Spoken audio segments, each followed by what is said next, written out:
No cantinho, faz um tchauzinho aí, chefe. O diretor-presidente do ILP, professor Vinícius Schurgles. Então, estamos aqui, a equipe, trabalhando para vocês. E eu queria fazer uma pergunta administrativa. Todos assinaram a lista? Não? Então, por favor. O certificado, gente, do curso irá, depois da última aula, por e-mail para vocês. Então, quem tem necessidade, imprime. Quem não tem problema. E a gente está aqui à disposição de vocês para o que vocês precisarem, ok? Boa tarde a todos.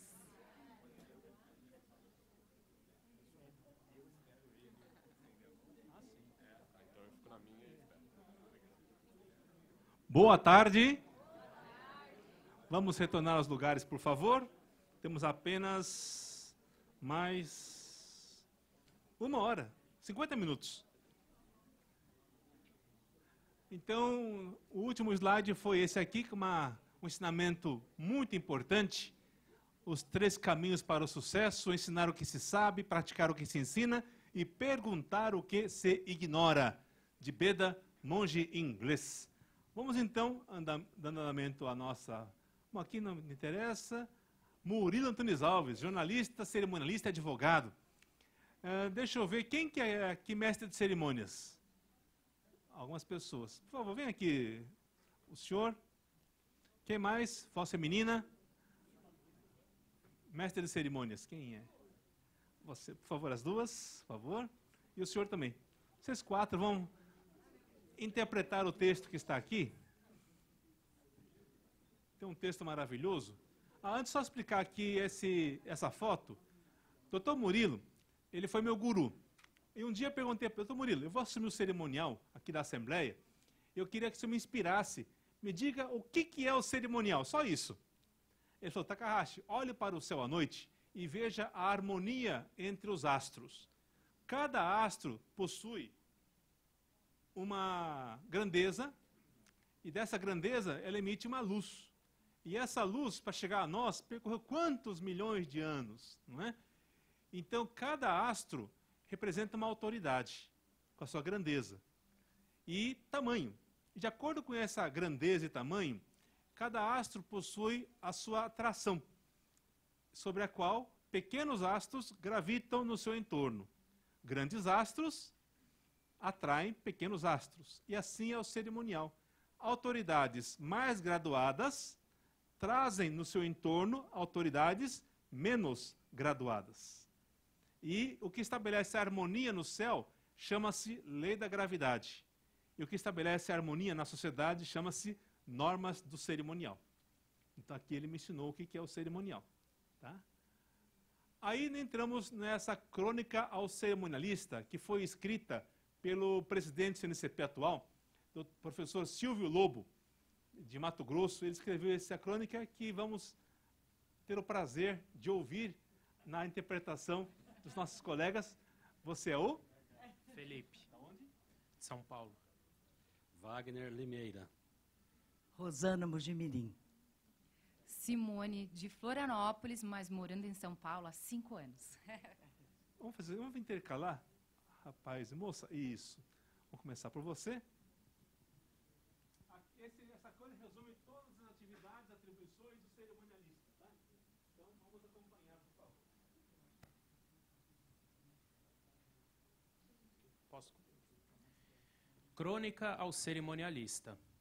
Quem é aquele a quem se curvam os reis, majestades, presidentes, governadores, autoridades, para ouvir, segredando ao ouvido? De que força se reveste esse desconhecido, discreto, recostando-se aos cantos, atendendo sem discussão a um curto oceano? Qual o mistério que envolve esse alguém, que a autoridade não é, mas a elas orienta os cumprimentos, a expressão, o vestir, o modo de falar, o momento de sorrir, o caminho a percorrer, o assento a ser usado, o proceder à mesa? Quem é esse que com perspicácia transforma uma gafe em só um momento de descontração, que muda o ambiente simplista, tornando-o formal, revestido de importância e respeito, que cumpre a hierarquia, que antecipa detalhes com antecedência para evitar improviso.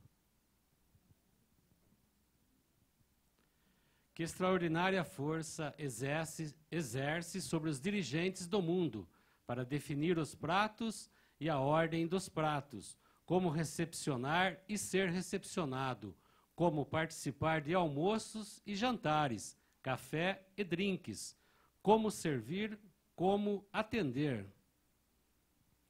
Que vasto conhecimento é dotado esse ser humano para decidir estilos e qualidades de roupas, o uso dos distintivos, de medalhas e honrarias. Como pode dominar o que, quem e como convidar, qual o papel a ser usado, o tipo de letra, a estética, o conteúdo, a diagramação, a redação? Esse que tem sempre um sorriso nos lábios, alegria nos olhos, respostas rápidas e soluções precisas, é o cerimonialista. Um misto de conselheiro e orientador, planejador e relações públicas, orador e escritor, poeta e sonhador, num exemplo resumido de pequenina parte das suas funções. Como pode... Não, embaixo, né? Ele que conhece as precedências, os gestos e preceitos, as honrarias e privilégios, os símbolos do poder. Ele que domina o tratamento, as fórmulas de cortesia, a relação e a expressão oficial, a linguagem e a diplomacia. Ele que obedece regras e as transforma, cria e modifica, busca a evolução, a modernização. Ele que tem o dom de captar a cultura dos povos, que dignifica as reverências e refinamentos, mas que sublima, sobretudo, a convivência entre as pessoas. Sim, é ele quem planeja, organiza, executa, avalia e, ao final, senta-se à última poltrona, sorrindo para si mesmo, regando a sua face com suas lágrimas, no silêncio do salão, agora deserto, ouvindo o bater do seu próprio coração e o ressoar dos últimos passos da plateia para dizer: Obrigado, meu Deus, por ter me permitido não falhar.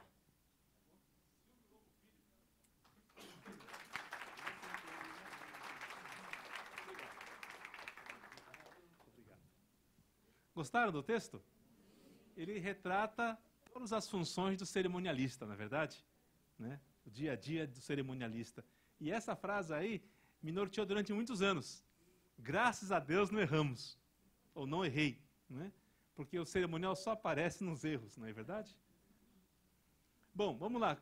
O que é o cerimonial? Qual a diferença entre cerimonial e produção de evento? Etiqueta e cerimonial são a mesma coisa? Cerimonial e protocolo são sinônimos? E quando se aplicam as normas de cerimonial público e eventos privados? Vamos então meditar sobre essas 5 questões existenciais. Primeira, o que é o cerimonial?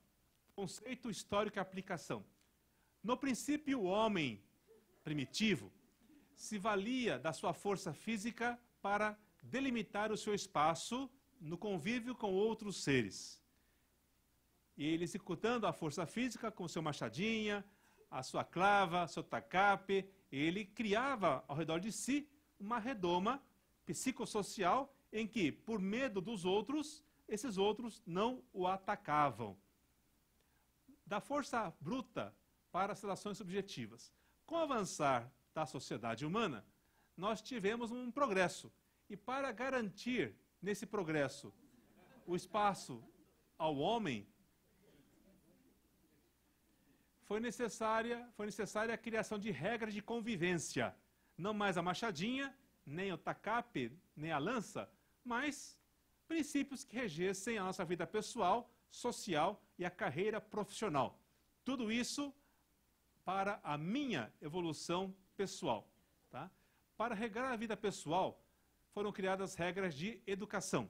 Para regrar a vida social, regras de etiqueta social. E para regrar a convivência no trabalho, regras de etiqueta corporativa.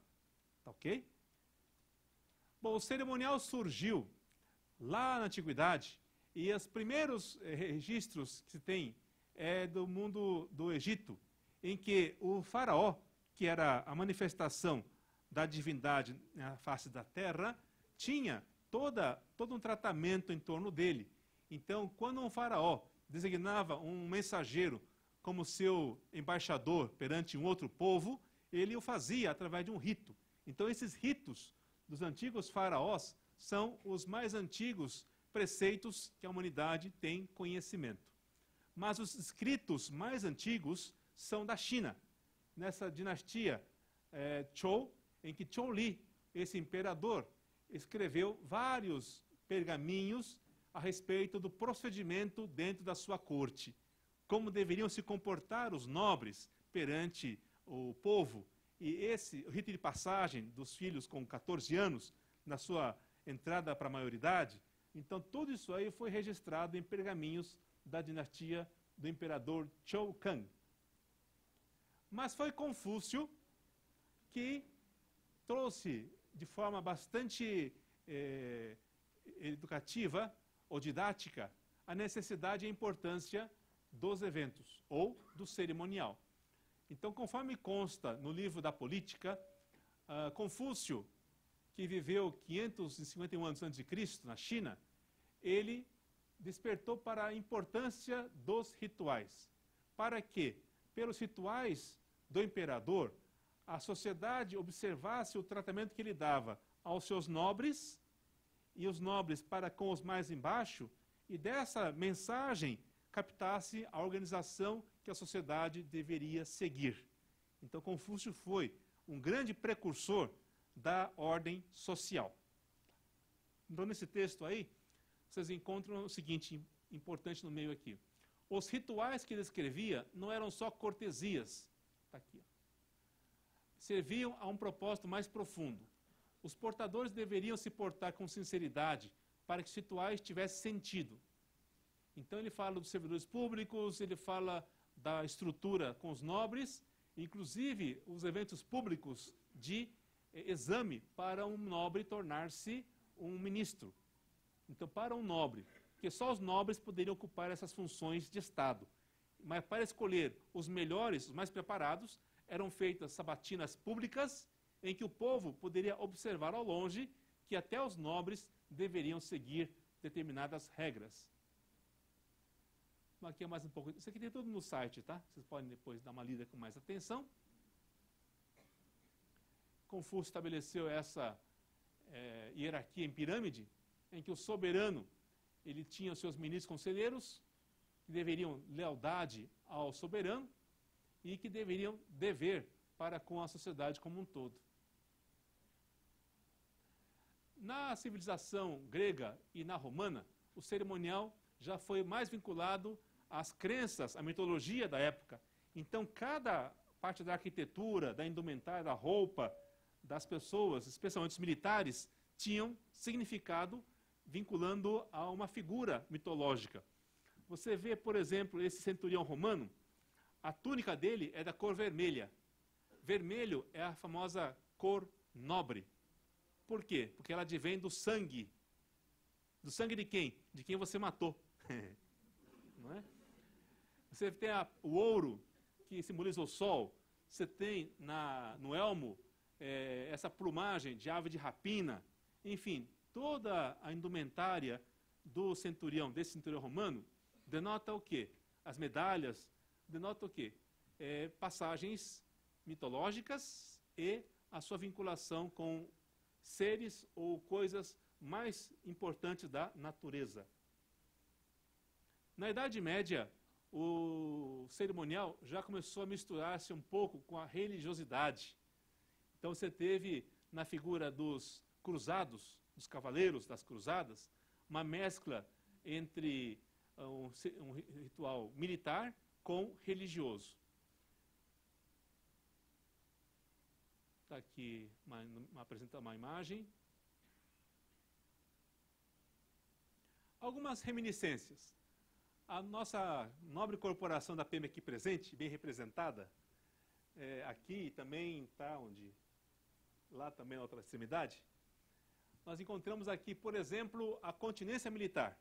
Todo mundo sabe que continência ela é formada por 3 partes: atitude, gesto e duração, que são os fundamentos da continência militar. É isso? Dedão também é mão. Então, é levada a têmpora de maneira uniforme. Nada de fazer separar.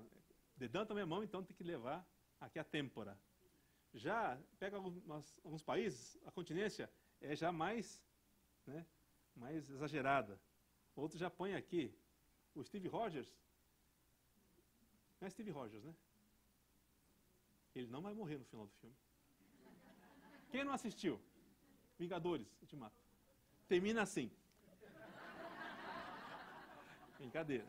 Bom, então, a continência militar tem origem no elmo dos cruzados. Os cavaleiros cruzados, para se protegerem das lanças dos muçulmanos e das cerdas, das flechas, usavam o elmo. O elmo era muito pesado. Para cada vez que encontrasse outro cavaleiro, se tivesse que tirar o elmo, ia dar um trabalhão. Então, para facilitar a vida dos cavaleiros, o que eles faziam? Ao encontrarem um outro cavaleiro, simplesmente levantavam a viseira. O levantar da viseira do elmo do cavaleiro medieval levou à origem da nossa continência militar. Uma vez eu dei um curso na PM e um oficial falou assim: Takashi, eu li um lugar que fala que a origem não é essa não, que a origem é na Inglaterra, quando os soldados perante o rei, a rainha, aliás, ela emanava tanta luz que faziam assim para se protegerem da luz.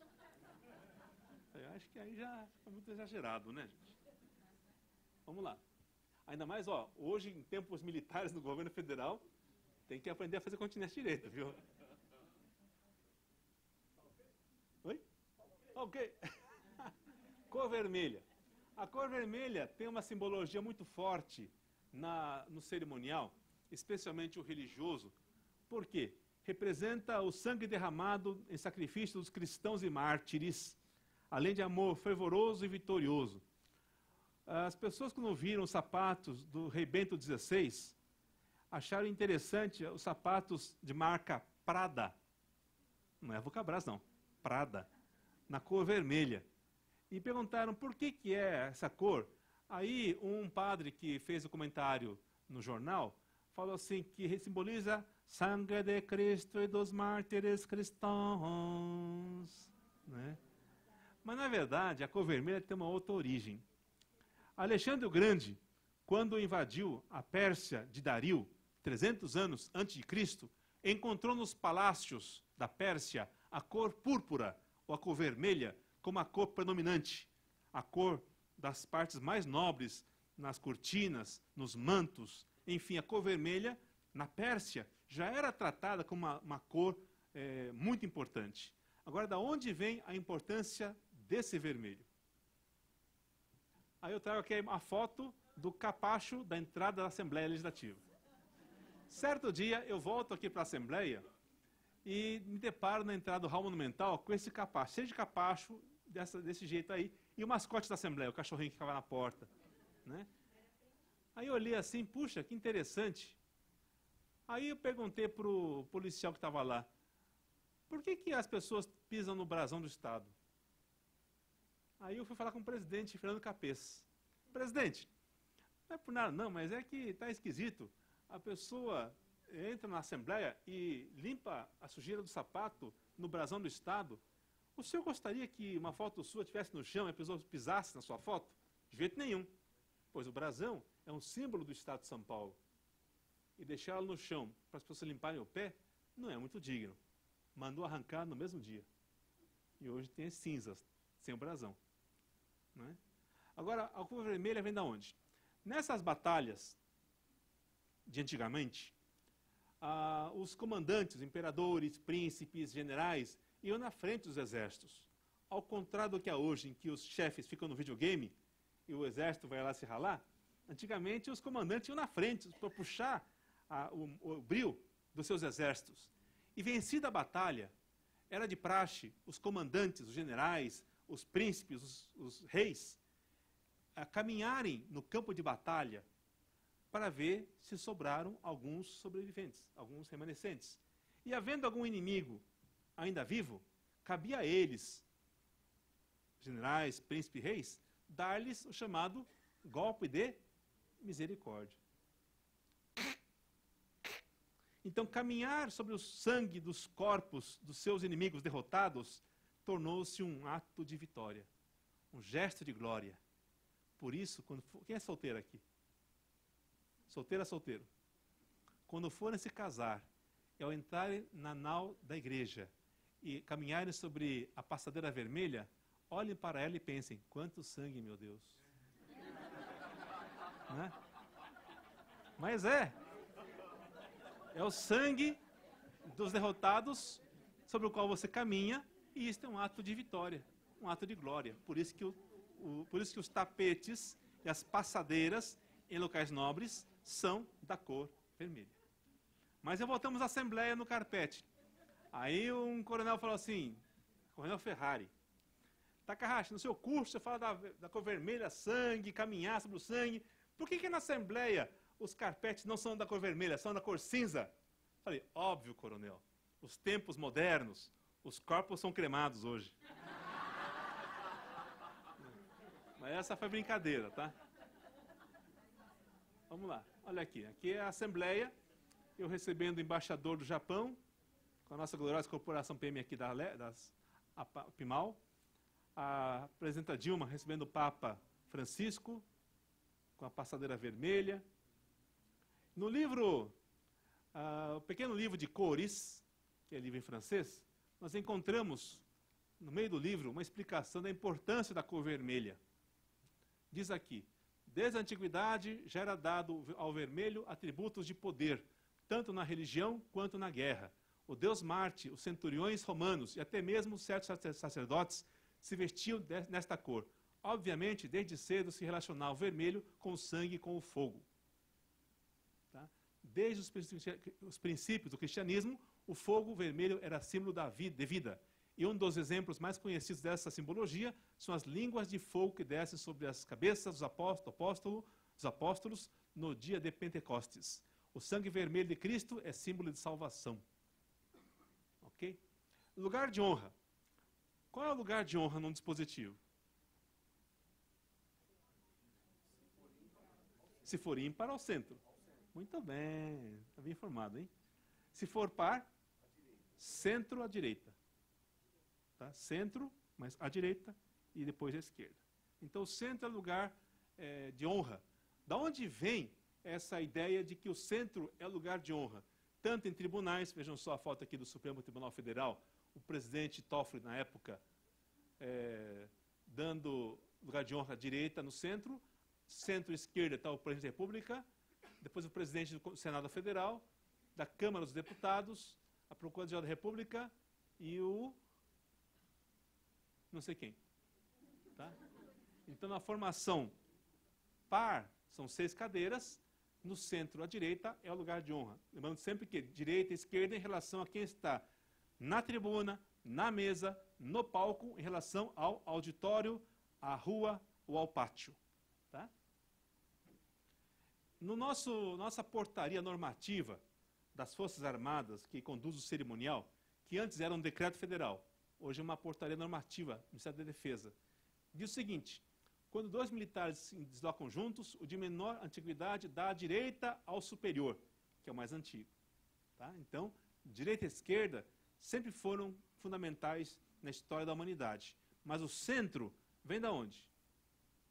Alguém me disse, como Jesus está sentado ao lado direito de Deus Pai, mas se você olhar para o céu, qual é a relação direita e esquerda?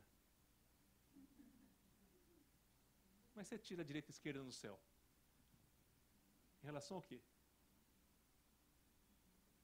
Mas se Deus é o todo de tudo, ele tem direita e esquerda?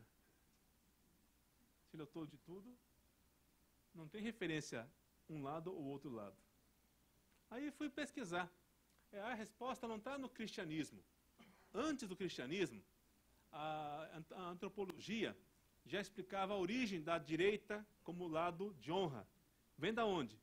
Do homem primitivo, que para se alimentar usava a mão direita para trazer o alimento à boca. E a mão esquerda era a mão suja, que limpava a sujeira. Tá? Então, a mão direita, na história da humanidade, era a mão que trazia o alimento, portanto, a vida ao ser humano. Tanto é verdade que ainda hoje, alguns povos, está aqui um livro sobre a sociedade da Índia, dizendo o seguinte: a forma tradicional de alimentação na Índia é utilizar apenas a mão direita. Mesmo natural, de esquerda, handers, os canhotos, são treinados para comer com a mão direita só, logo desde a infância. Por quê? Porque é a mão que traz o alimento. Então, lugar de honra direita, do centro, é por causa da história da humanidade, não do cristianismo. Tá? Cerimonial como ferramenta da diplomacia. A partir da Conferência de Viena, 1815, houve a conjugação de esforços de vários países para se criar um protocolo internacional. E o critério foi a chegada de cada comitiva até a cidade de Viena, na Áustria. Então, o que demarcava a precedência entre países passou a ser a ordem de chegada de cada comitiva, para não dar nenhum tipo de conflito entre as pessoas. Tá?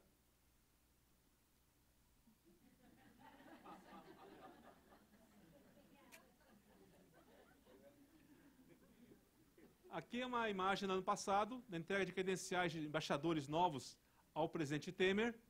Então vejam só o presidente, o embaixador novo se apresentando. Embaixo também temos outra parte da cerimônia, com a apresentação de credenciais estrangeiros. E no Brasil, o cerimonial, ele passou a existir como tal a partir de um livro de 1918, do Cerimonial da Presidência da República, elaborado pelo Hélio Lobo e Thierry Fleming. Tá? E, atualmente, vigora o Decreto Federal 70.274/72, que é o decreto que rege o cerimonial público brasileiro. Tá? Poucas alterações foram feitas nele desde então.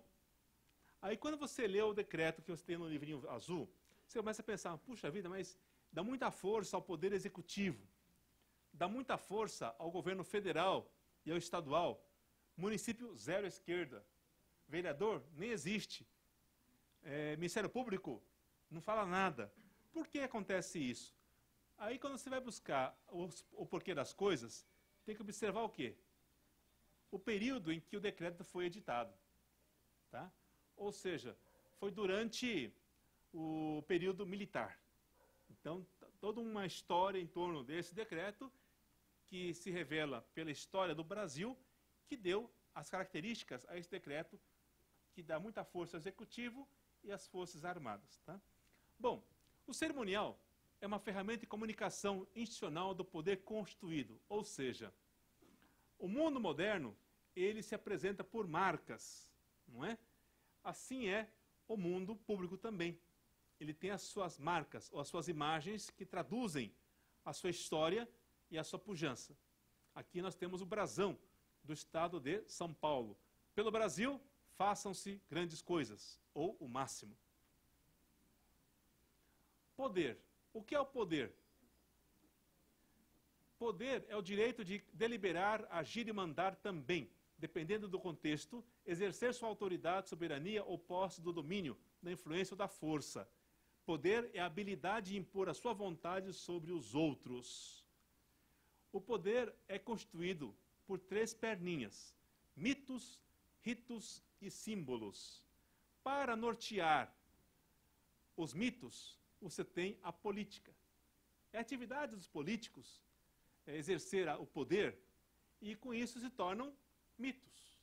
Você vê, políticos que conhecem Kennedy, por exemplo, né? JK, você tem ícones na política que entram pela história como ícones, símbolos de poder. Mas para cuidar dos ritos, para que os mitos existam, é necessário o cerimonial. E também esse poder deve ser exercido pelos seus símbolos. Então, as três perninhas do poder são mitos, ritos e símbolos. Ritos e símbolos zelados pelo nosso cerimonial. O que são ritos? A cultura é a produção e construção de um povo, na sua relação com o mundo, da natureza e da sociedade. Isso se torna visível através dos produtos artísticos e culturais, hábitos, costumes e práticas presentes nas relações que estabelecem entre as pessoas e nas instituições. Ritos e rituais são determinados costumes carregados de uma simbologia, de significado e importância para aqueles que os praticam. Tá? Ritos e rituais podem servir de modo positivo para a afirmação da identidade de um grupo, mas também podem mascarar as relações sociais, ratificar, reiterar, reafirmar práticas de dominação e de autoritarismo presentes na sociedade como um todo. Em tempos modernos, solenidades e ritos são necessários? E aqui eu fiz um gráfico para mostrar o seguinte. Desde a antiguidade, o homem estabeleceu o seu espaço. Eles chamamos de poder. Em ambientes familiar, social e profissional, a sociedade precisa dessas regras para interagir com os seus semelhantes no seu meio. E essas regras têm forma na educação, vida pessoal, etiqueta na vida familiar, social e corporativa, e protocolo no mundo político. Aqui tem uma rápida explicação que já falei. Vamos avançar aqui. O cerimonial. O cerimonial, ele se baseia em duas perninhas. Uma é o protocolo. O que é protocolo? Não é o balcão que se entrega ao ofício de requerimento. Protocolo é o conjunto de regras que norteiam a convivência entre pessoas num determinado grupo. Tá? Isso é o protocolo. Pode ser público ou não. Etiquetas já são regras de comportamento individual a serem seguidas em encontros sociais ou corporativos. Tá? Então, uma coisa é etiqueta, outra coisa é o cerimonial, mas juntas elas sustentam o chamado cerimonial. Símbolos de poder. Marcas, carros, canetas, jatos, bolsas. Há vários símbolos do poder, não é? Mas, no mundo do cerimonial, também há símbolos que demonstram poder. Por exemplo, as bandeiras. As bandeiras simbolizam o poder. Por exemplo, aquela historinha, verde mata, ouro, amarelo ouro, azul céu, é a história da carochinha. O verde e amarelo são as cores da família de Bragança, ou seja, da nossa herança portuguesa. O azul é a cor de Dom Manuel, rei de Portugal, no período no qual foi descoberto o Brasil. Então, nada a ver com mata, ouro, céu, não. É herança portuguesa, lusitana, dos nossos ancestrais lusitanos. Tá? Já de São Paulo, não. Tem uma simbologia, uma leitura poética de Guilherme de Almeida, que é o poeta de São Paulo, que manifestou essa leitura de dia e noite. O povo de São Paulo derrama seu sangue pelos 4 pontos cardeais pela paz no Brasil. Brasão também. Os brasões também têm a sua importância na leitura de poder. Brasão da República, a do Governo do Estado e, no caso nosso aqui, da Prefeitura de São Paulo. Tá? Na indumentária dos policiais militares, aqui é o Coronel Camilo, nosso amigo, comandante da PM. Você tem a passadeira vermelha, você tem os plenários. Todo plenário tem uma configuração que eleva as pessoas que conduzem a sessão num ponto mais alto em relação aos demais. Sempre estão, tá? E nas mesas diretoras, você tem a montagem da mesa seguindo um protocolo, ou seja, no centro para fora, do meio para fora, pela ordem de importância na hierarquia daquela organização. E na arquitetura também. O quê? Na antiguidade, esse aqui é o Paternon. Por que os palácios têm pé direito bem alto? Para você, quando entrar, ficar pequeno. A tua relação com o poder. Você aqui, os deuses lá em cima. bem grandes, né? Então, a arquitetura também traduz, é um símbolo do poder.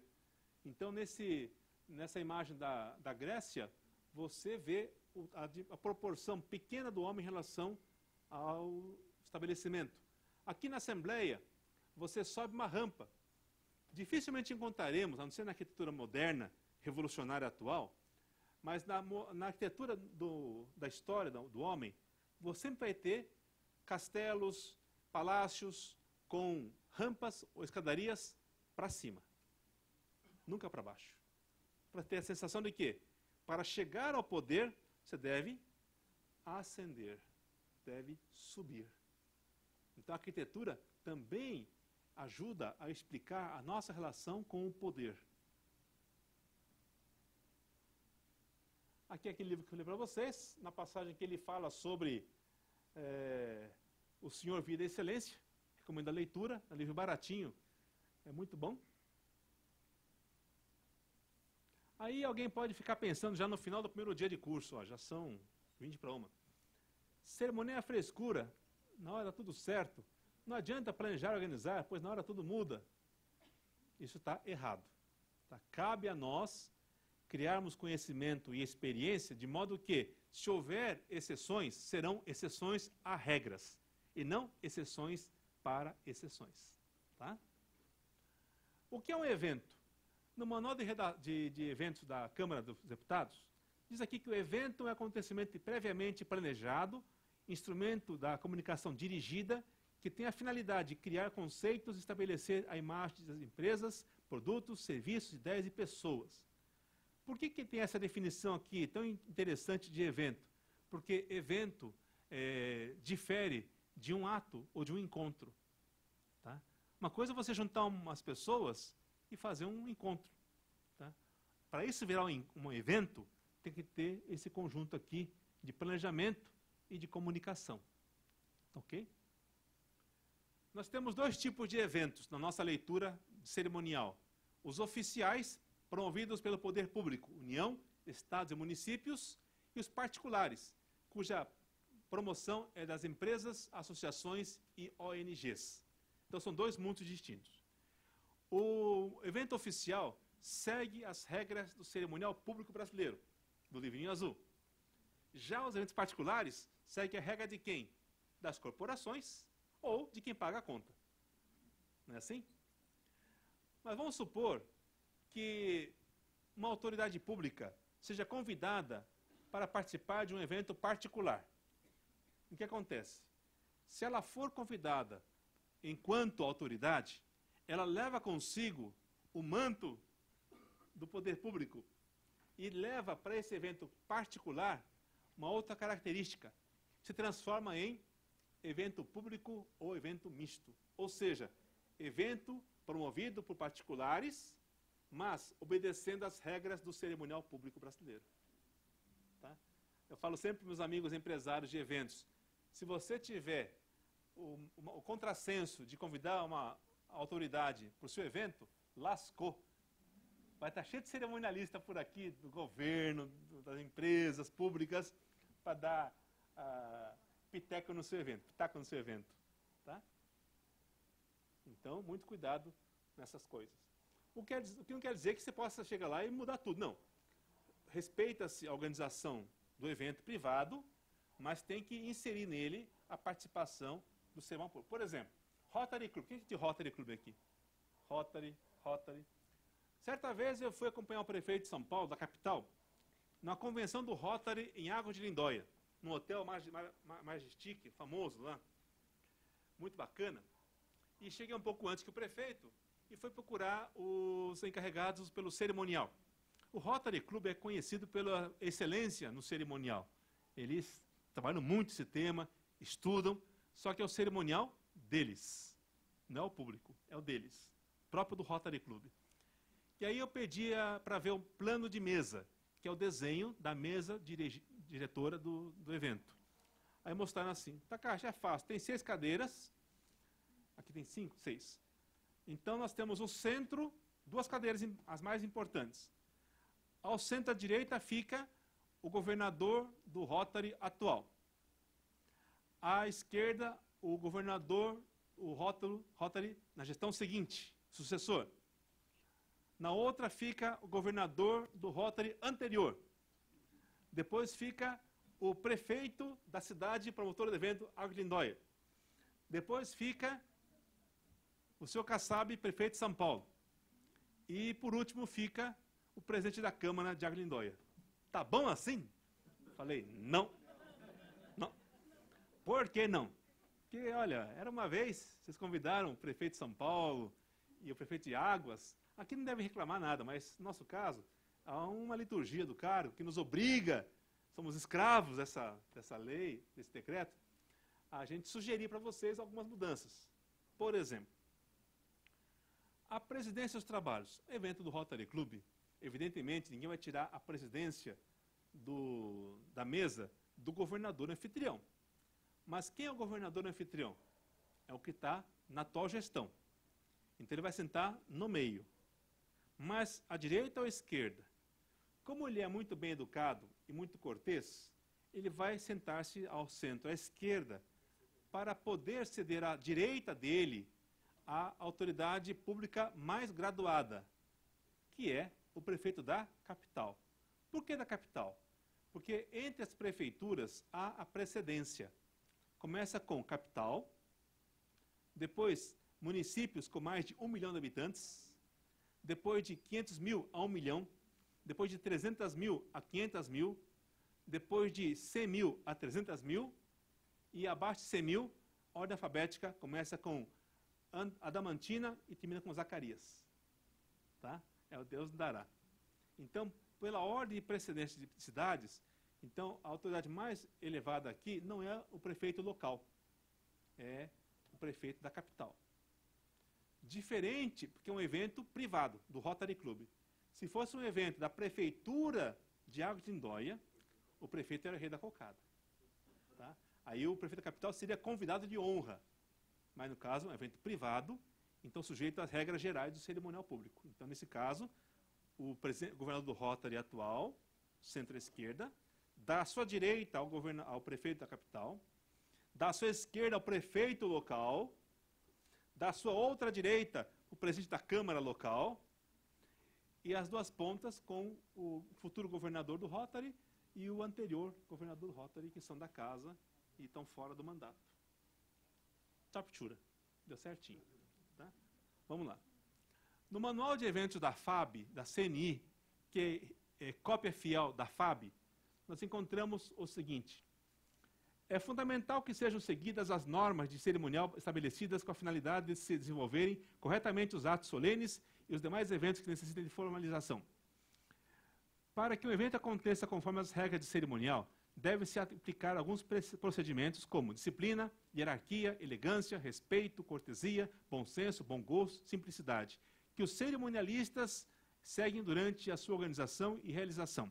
Esses procedimentos, quando corretamente utilizados, possibilitam o alcance do sucesso nos eventos promovidos pelas instituições.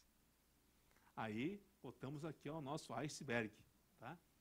Então, no evento privado, a CNI orientando, a FAB orientando, que é poder público, o que eles dizem? Seguindo os preceitos ali listados, o evento consegue ser bem organizado, de modo que todas as suas demandas são atendidas. Por quê? Porque você entende que um evento ele é resultado de uma ação coletiva, de um planejamento. Não é um acontecimento. Acontecimento surge, pessoas se reúnem, acontecimento. Se é um planejamento, uma comunicação interna e externa, não é acontecimento, é um evento. Tá? O que, quando, onde e como. Vamos supor que o nosso evento transformou-se em ato solene. Então, é necessária a ação do cerimonial, com planejamento, porque haverão autoridades envolvidas, então exigem-se formalidades e, por tabela, o cerimonial. Tá? Então, o que era antes um evento particular, com a participação de autoridades públicas, torna exigidas certas formalidades. Tá ok? O Nelson Spears, que é esse senhor que está comigo na foto, Ele é um decano do cerimonial brasileiro, já foi chefe de cerimonial da USP, foi presidente do CNCP, autor de vários livros, inclusive um que é muito interessante, chamado Cerimonial Público para Municípios. E ele fez esse desenho, que é a constelação do cerimonial, para demonstrar que o cerimonial está em todas as áreas da sociedade humana. Ou seja, em qualquer evento que você participe, haverá algum tipo de ligação com o cerimonial. Por essa razão, conhecer o cerimonial é você conseguir estabelecer linhas de trabalho nas demais áreas da atividade humana. Por exemplo, os militares estão no cerimonial castrense, ligados ao cerimonial governamental, mas fazem parte do mesmo cerimonial. Os corporativos, mesma coisa. Os artísticos, religiosos. Ou seja, em qualquer evento que você participe, nunca se esqueça da regra de ouro, que é essa aqui. Cerimonial, um dia você será vítima dele. Já que é assim, por que não conhecemos bem as normas cerimonial para nos darmos bem nos eventos? O relógio está me avisando que meu tempo está se esgotando. Temos 7 minutos. Tá? Então eu queria deixar esses minutos finais para tirar dúvidas, se alguém tiver, porque eu vou ter que sair correndo daqui para ir para a Câmara Municipal, para o evento de lá também. Alguém vai para lá? Opa! O mais para o menos. A iniciativa parte do mais graduado para o menos. Isso no cerimonial. Tá? Depois, do mais idoso para o mais jovem. Da mulher para o homem. Tá? Nenhuma dúvida mais? Certinho? Pessoal, então semana que vem, atenção, semana que vem, nos reencontraremos neste mesmo auditório, tá? Paulo Kobayashi, 9 da manhã até as 13 horas. Sem falta, tá? Já na outra semana, 17?